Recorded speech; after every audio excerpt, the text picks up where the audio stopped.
could do it now. So what we've done, we removed all the bulbs from that marquee, and they total nearly 2,000 bulbs. And we figured, since we're 105 years old this year, how about if for every $105 contribution, you receive one of our original bulbs from that marquee?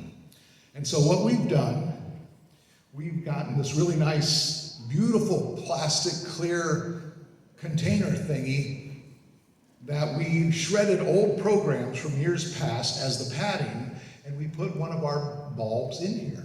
So for your one, and there's a certificate of authenticity. So you know we're not lying to you, because otherwise we wouldn't have been allowed to put a certificate of authenticity in there. So anyway, for a $105 contribution, you too can own a piece of Murphy Theater history. And I just want to remind you, Christmas is just around the corner. And I'm sure everybody has that hard to get a present for a person because they have everything. But how many people do you know that could really appreciate a used 73-year-old bulb from a marquee, huh? Put 7 or 8 of them on your mantle. Okay, so anyway, think about it. Grab one of these rack cards on your way out and think it over, talk it over with some friends, and you can always go on our website and find out. You can buy them online if you want. I'm sorry, we're a nonprofit. I can't say you can buy them online. You can contribute online $105 and you would get one of these incredible 73-year-old bulbs. I can just feel the excitement about that opportunity as I explain that. Also, I want to tell you, if any of us seem just a little tuckered out tonight, the staff, this morning, we had the Murphy Theater Monster Mash and Dance Party that went from 11 until 2. And at 10:30, they were waiting on the other side of those doors. And when those doors opened, we saw probably somewhere between 300 and 400 kids come through here. And yeah, it was really nuts. We were we did this last year, and we were happy to do it again this year. This year, Main Street Wilmington tied in with us, and People's Bank, and there were other things going up and down the street. However, with the rain, I think it brought more of them in here for most of that afternoon. But that was great. A lot of candy and toys and pencils and games and all sorts of things. And we, anyway, we'll probably do it again next year. But that was what was going on this afternoon. Next week, we do Friday night movies here. And next Friday is our family-friendly First Friday films. The first Friday of every month, we do a free film, and it's sponsored by our friends from SFM Insurance. There's a lot of F's in all that. SFM First Friday free film. Normally they're $4, but on the first Friday they're free. And next week's film at 7 o'clock on Friday is Romeo and Juliet.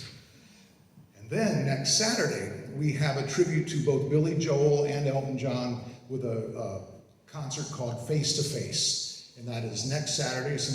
Great tickets, great seats still remain. And that is next Saturday at 7:30. So, all that out of the way. A couple other things. I got to point out where our exits are, right there, right there. I ask you to not have flash photography. Maybe turn off any noises that your phones make. We also have emergency exit aisle lights. There's flotation devices under your seats. If we land in water, which will be really unfortunate, because I don't think we're supposed to be flying over water tonight.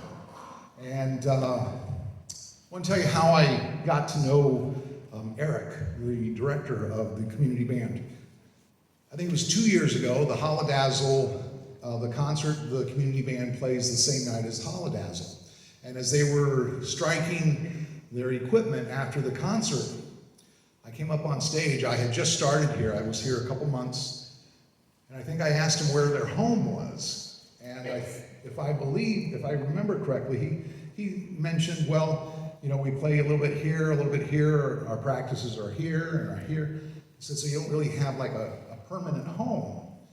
And at the time they didn't. And I'm thinking, well, that's odd. We have a stage and we have a lot of chairs, have musicians and they have a lot of instruments, so it just kind of made sense. I asked, why don't you make this your home? And so we talked about it over a few months, and lo and behold, this is now their home. So we are very, very happy to have the community band be able to call the Murphy Theater their home. And it brings me great joy to introduce, under the direction of Eric Stanton, ladies and gentlemen, the Clinton County Community Band and their Symphonic Spooktacular.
Good evening, and welcome to our first ever Halloween concert. The Clinton County Community Band presents a Symphonic Spooktacular.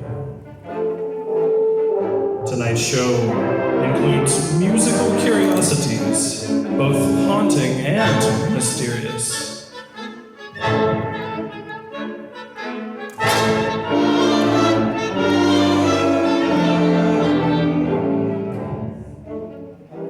And while you're in no immediate danger, I assure you, this concert is not for the faint of heart.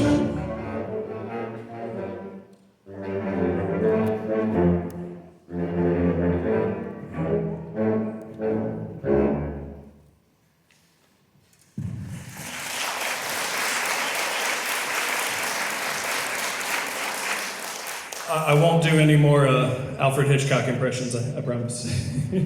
We are the Clinton County Community Band. We're really happy to be here. Thank you for coming to our first ever Halloween concert. A little bit about our first composer. Edvard Grieg was a Norwegian composer and piano player. He lived from 1843 to 1907, and he's widely considered one of the leading Romantic era composers. His music's part of the standard classical repertoire worldwide. And he's also well known for using Norwegian folk music in his compositions. This did a lot for Norway, including giving them, helping them develop a national identity, as well as just getting to hear their folk music more.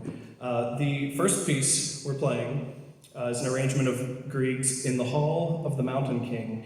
It is from the Peer Gynt Suite, number 1, Opus 46.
was warned this might happen.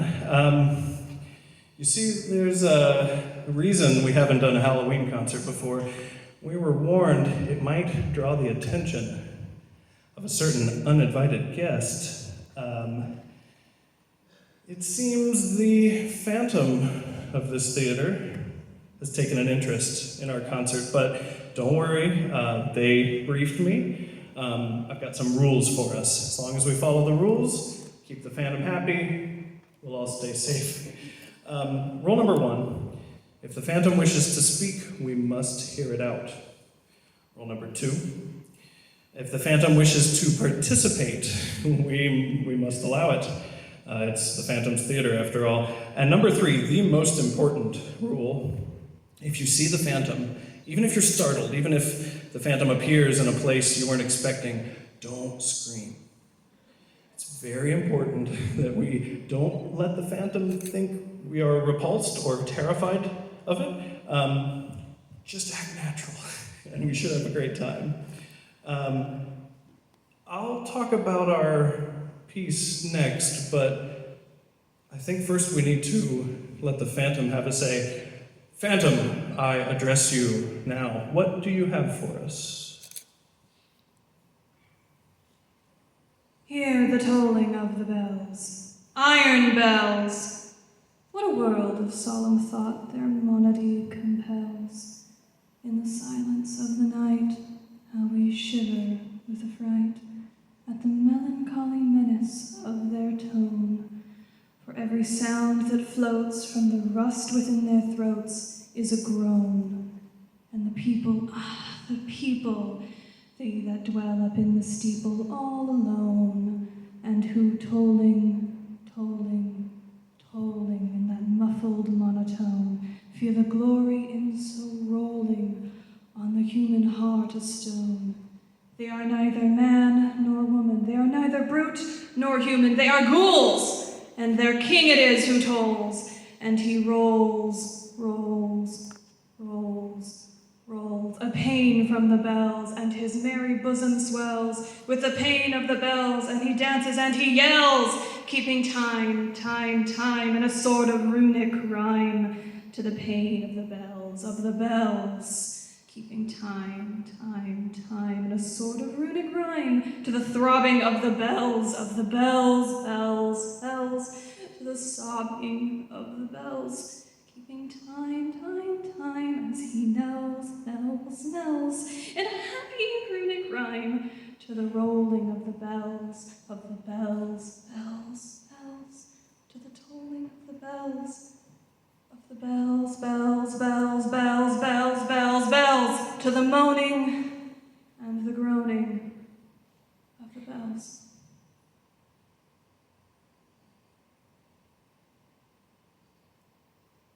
Well, that, we won't play any bells, but that actually fits our next piece pretty well. Dance Macabre. Sorry, I'm a little unsettled. I don't know about you.